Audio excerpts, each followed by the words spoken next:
This is Damon Fordham, adjunct professor of history at the Citadel and Charleston Southern University.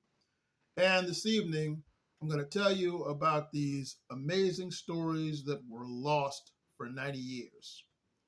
You see, back in 1937, there was a lady in South Carolina named Mabel Montgomery, affiliated with the University of South Carolina, who organized what was known as the Negro Writers Project, South Carolina.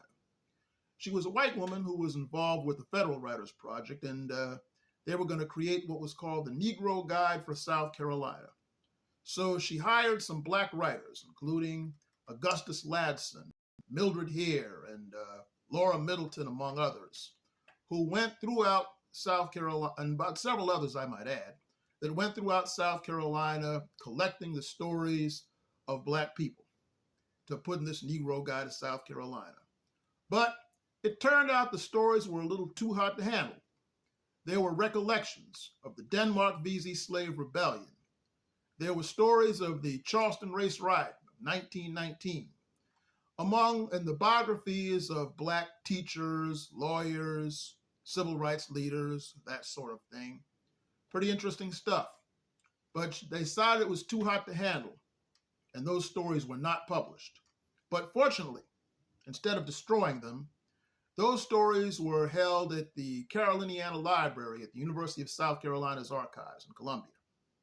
Well, these stories were forgotten until 2005. A young lady by the name of Jody Gratian wrote her master's thesis on the Negro Writers Project of South Carolina from 1936 to 1937. And she had come across it while researching something else.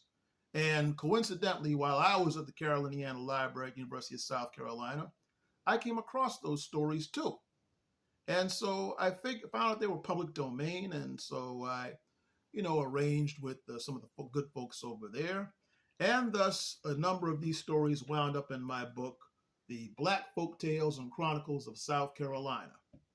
And they're quite fascinating to read. They include stories, as I said before, of forgotten black leaders and African-American school teachers. One, a lady by the name of Celia Dial Saxon, who was born in slavery and went to the University of South Carolina when it was temporarily desegregated during Reconstruction. And she went on to become a beloved teacher at Booker T. Washington High School and literally died at her desk grading papers when she was in her 80s. And there was a housing project about her in Columbia named Saxon Homes over by Benedict College. Angie Stone, the singer, used to live there. And recently they named a dormitory at the University of South Carolina after her.